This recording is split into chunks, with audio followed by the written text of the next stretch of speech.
بسم اللہ الرحمن الرحیم۔ عربی حکومت اور سرداریہ۔ اسلام سے پہلے عرب کے جو حالات تھے ان پر گفتگو کرتے ہوئے مناسب معلوم ہوتا ہے کہ وہاں کی حکومتوں، سرداریوں اور مذاہب و ادیان کا بھی ایک مختصر ساخہ کا پیش کر دیا جائے تاکہ ظہوری اسلام کے وقت جو پوزیشن تھی وہ بآسانی سمجھ میں آ سکے۔ جس وقت جزیرۃ العرب پر خورشید اسلام کی تابناک شعاع ذوی فگن ہوئی، وہاں دو قسم کے حکمران تھے، ایک تاج پوش بادشاہ جو در حقیقت مکمل طور پر آزاد و خود مختار نہ تھے، اور دوسرے قبائلی سردار جنہیں اختیارات و امتیازات کے اعتبار سے وہی حیثیت حاصل تھی جو تاج پوش بادشاہوں کی تھی، لیکن ان کی اکثریت کو ایک مزید امتیاز یہ بھی حاصل تھا کہ وہ فوری طور پر آزاد و خود مختار تھے۔ تاج پوش حکمران یہ تھے: شاہانی یمن، شاہانی آل غسان یعنی شام، اور شاہانی ہیرا یعنی عراق۔ بقیہ عربی حکمران تاج پوش نہ تھے۔ پہلے یمن کی بادشاہی عربی عاربہ میں سے جو قدیم ترین یمانی قوم معلوم ہو سکی وہ قومی سبا ہے۔ شہر اور یعنی عراق سے جو کتابت برآمد ہوئے ہیں ان میں 2500 سال قبل مسیح اس قوم کا ذکر ملتا ہے، لیکن اس کے عروج کا زمانہ 11 صدی قبل مسیح سے شروع ہوتا ہے۔ اس کی تاریخ کے اہم ادوار یہ ہے: 650 قبل مسیح سے پہلے کا دور۔ اس دور میں شاہانی سبا کا لقب مقرب سبا تھا۔ ان کا فائی تخت سرواہ تھا، جس کے کنڈر آج بھی معارب کے مغرب میں ایک دن کی راہ پر پائے جاتے ہیں اور خریبہ کے نام سے مشہور ہے۔ اس دور میں معارب کی مشہور بن کی بنیاد رکھی گئی، جسے یمن کی تاریخ میں بڑی اہمیت حاصل ہے۔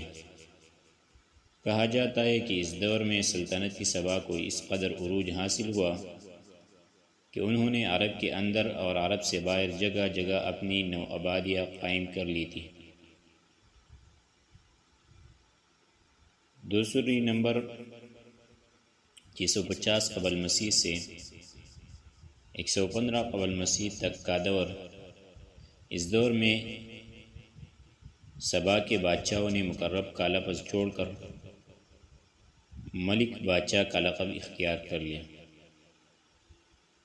اور سرواہ کے بجائے معارب کو اپنا دارالسلطنت بنایا۔ اس شہر کے کنڈر آج بھی صنعاء کے 60 میل مشرق میں پائے جاتے ہیں۔ 115 قبل مسیح سے 300 قبل مسیح تک کا دور۔ اس دور میں سبا کی مملکت پر قبیلہ ہمیر کو غلبہ حاصل رہا اور اس نے معارب کے بجائے ریدان کو اپنا پائے تخت بنایا۔ پھر ریدان کا نام ظفار پڑ گیا، جس کے کنڈرات آج بھی شہری یریم کے قریب ایک مدور پہاڑ پر پائے جاتے ہیں۔ یہی دور ہے جس میں قومی سبا کا زوال شروع ہوا۔ پہلے نبطیوں نے شمالی حجاز پر اپنا اقتدار قائم کر کے سبا کو ان کی نو آبادیوں سے نکال باہر کیا۔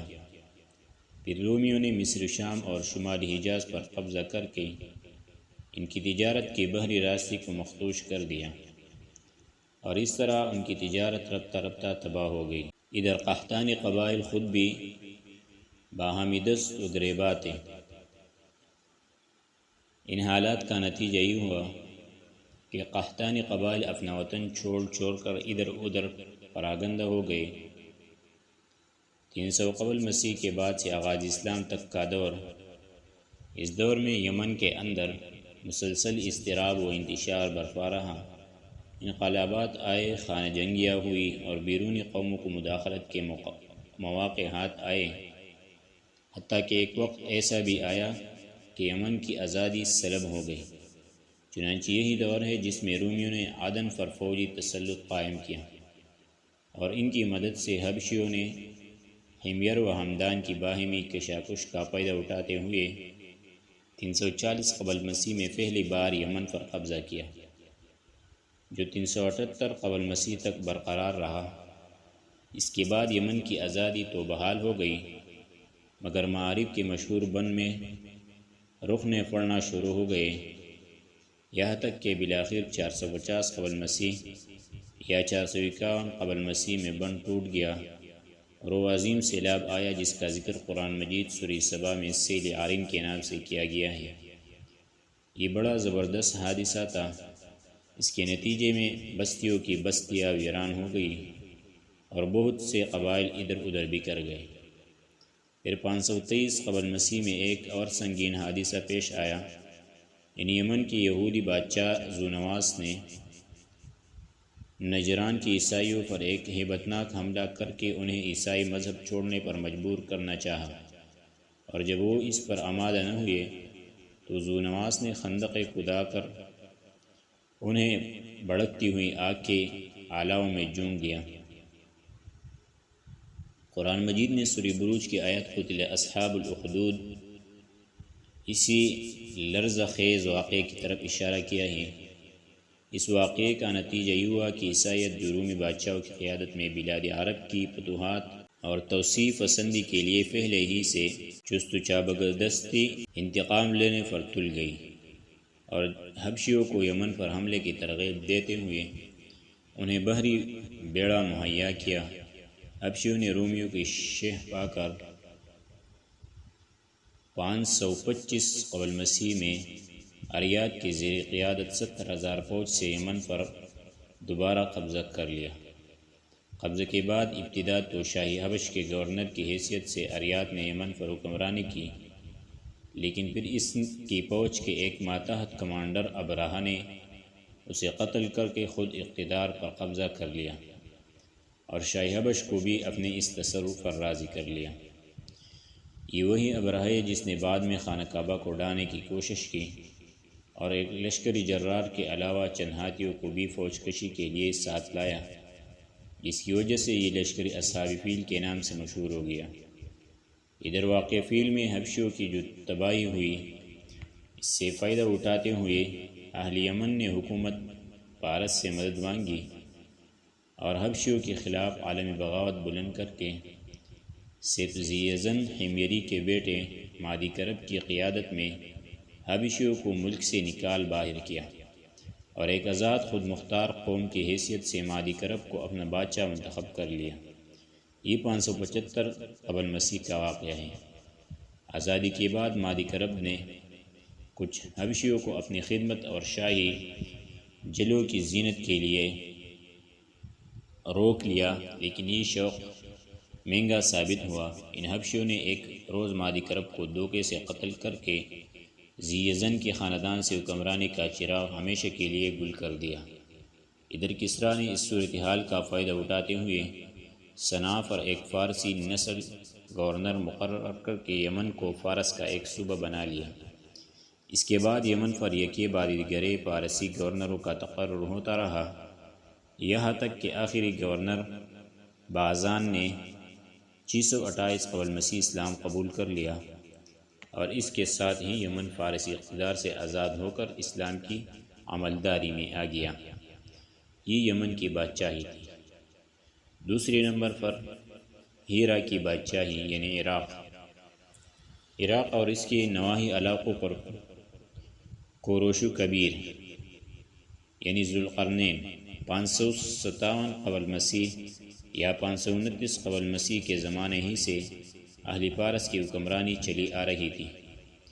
کوئی نہ تھا جو ان کے مد مقابل آنے کی جرأت کرتا، یہاں تک کہ 326 قبل مسیح میں سکندر مقرونی نے دارا اول کو شکست دے کر فارسیوں کی طاقت توڑ دی، جس کے نتیجے میں ان کا ملک ٹکڑے ٹکڑے ہو گیا اور طوائف الملوکی شروع ہو گئی۔ یہ انتشار 230 قبل مسیح تک جاری رہا اور اسی دوران قحطانی قبائل نے ترک وطن کر کے عراق کے ایک بہت بڑے شاداب سرحدی علاقے پر بدوباش اختیار کی۔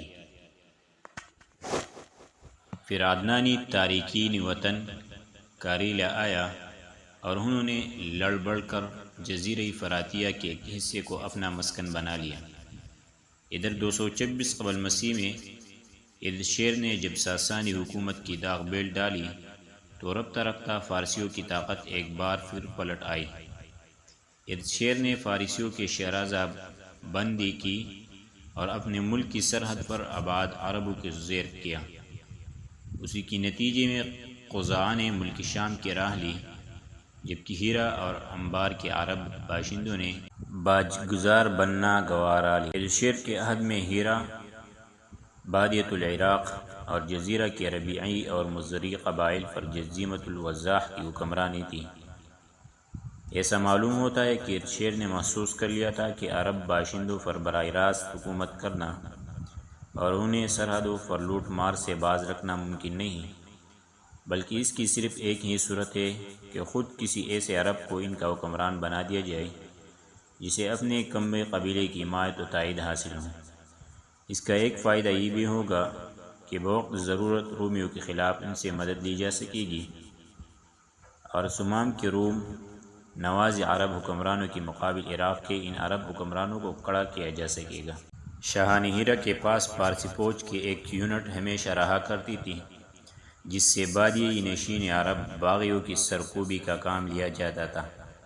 228 قبل مسیح کے عرصے میں یوزیما فوت ہو گیا اور عمرو بن عدی بن نصر لخمی اس کا جانشین ہوا۔ یہ قبیلہ لخم کا پہلا حکمران تھا اور شافورہ اردشیر کا ہم اثر تھا۔ اس کے بعد قباز بن فیروز کے عہد تک ہیرا پر لخمیوں کی مسلسل حکمرانی رہی۔ قباز کے عہد میں مزدک کا ظہور ہوا جو اباہید کا علم بردار تھا۔ قباز اور اس کی بہت سی رعایا نے مزدک کی ہم نوائی کی۔ پھر قباز نے ہیرا کے بادشاہ منذر بن ماء السما کو پیغام بھیجا کہ تم بھی یہی مذہب اختیار کر لو۔ منذر بڑا غیرت مند تھا، انکار کر بیٹھا۔ نتیجہ یہ ہوا کہ قباز نے اسے معزول کر کے اس کی جگہ مزدکی کی دعوت کے ایک پیروکار حارث بن عمر بن حجر کندی کو ہیرا کی حکمرانی سونپ دی۔ قباز کے بعد فارس کی باغ دور کسریٰ نوشیروہ کے ہاتھ آئی۔ اسے اس مذہب سے سخت نفرت تھی۔ اس نے مزدک اور اس کے ہم نواؤں کی ایک بڑی تعداد کو قتل کر دیا۔ منذر کو دوبارہ ہیرا کا حکمران بنا دیا اور حارث بن عمر کو اپنے ہاں بلا بھیجا، لیکن وہ بنو کلب کے علاقے میں بھاگ گیا اور وہی اپنی زندگی گزار لی۔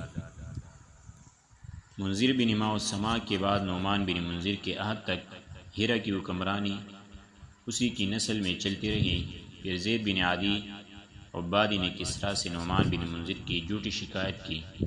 کسریٰ بڑک اٹھا اور نعمان کو اپنے پاس طلب کیا۔ نعمان چپکے سے بنو شیبان کے سردار ہانی بن مسعود کے پاس پہنچا اور اپنے اہل و عیال اور مال دولت کو اس کی امانت میں دے کر کسریٰ کے پاس گیا۔ کسریٰ نے اسے قید کر دیا اور وہ قید ہی فوت ہو گیا۔ ادھر کسریٰ نے نعمان کو قید کرنے کے بعد اس کی جگہ ایاس بن قبیصۃ طائی کو ہیرا کا حکمران بنایا اور اسے حکم دیا کہ ہانی بن مسعود سے نعمان کی امانت طلب کرے۔ ہانی غیرت مند تھا، اس نے صرف انکار ہی نہیں کیا بلکہ اعلان جنگ بھی کر دیا۔ پھر کیا تھا ایاس اپنے جلوہ میں کسریٰ کے لشکر اور مرزبانوں کی جماعت لے کر روانہ ہوا اور ذیقار کے میدان میں فریقین کے درمیان گمسان کی جنگ ہوئی، جس میں بنو شیبان کو فتح حاصل ہوئی اور فارسیوں نے شرمناک شکست کھائی۔ یہ پہلا موقع تھا جب عرب نے عجم پر فتح حاصل کی تھی۔ یہ واقعہ نبی علیہ الصلوۃ والسلام کی پیدائش کے تھوڑے ہی دنوں بعد کا ہے۔ آپ صلی اللہ علیہ وسلم کی پیدائش ہیرا پر ایاس کی حکمرانی کے 8ویں مہینہ میں ہوئی تھی۔ ایاس کے بعد کسریٰ نے ہیرا پر ایک پارسی حاکم مقرر کیا، لیکن 632 قبل مسیح میں لخمیوں کا اقتدار پھر بحال ہو گیا اور منذر بن معرور نامی اس قبیلے کے ایک شخص نے باغڈور سنبھالی، مگر ابھی اس کو سربر اقتدار آئے صرف 8 ماہ ہوئے تھے کہ حضرت خالد بن ولید رضی اللہ عنہ اسلام کا اصیل روا لے کر ہیرا میں داخل ہو گئے۔ یہ عراق کی بادشاہی تھی۔ تیسرے نمبر پر شام کی بادشاہی۔ جس زمانے میں عرب قبائل کی ہجرت زوروں پر تھی، قبیلہ خزاعہ کی چند شاخیں حدود شام میں آ کر آباد ہو گئی۔ ان کا تعلق بنی سلیم بنی حلوان سے تھا، اور ان میں ایک شاخ بنو زجعم بن سلیم تھی جسے زجاعمہ کے نام سے شہرت حاصل ہوئی۔ خزاعہ کی اس شاخ کو رومیوں نے صحرائے عرب کی بدو کی لوٹ مار روکنے اور فارسیوں کے خلاف استعمال کرنے کے لیے اپنا ہم نوا بنایا اور اسی کے ایک فرد کے سر پر حکمرانی کا تاج رکھ دیا۔ اس کے بعد مدتوں ان کی حکمرانی رہی۔ ان کا مشہور ترین بادشاہ زیاد بن ہیولا گزارا ہے۔ اندازہ کیا گیا ہے کہ زجاعمہ کا دور حکومت پوری دوسری صدی عیسوی پر محیط رہا ہے۔ اس کے بعد اس دیار میں آل غسان کی آمد ہوئی اور زجاعمہ کی حکمرانی جاتی رہی۔ آل غسان نے بنو زجعم کو شکست دے کر ان کی ساری قلمرو پر قبضہ کر لیا۔ یہ صورتحال دیکھ کر رومیوں نے بھی آل غسان کو دیار شام کے عرب باشندوں کا بادشاہ تسلیم کر لیا۔ آل غسان کا پائے تخت دومت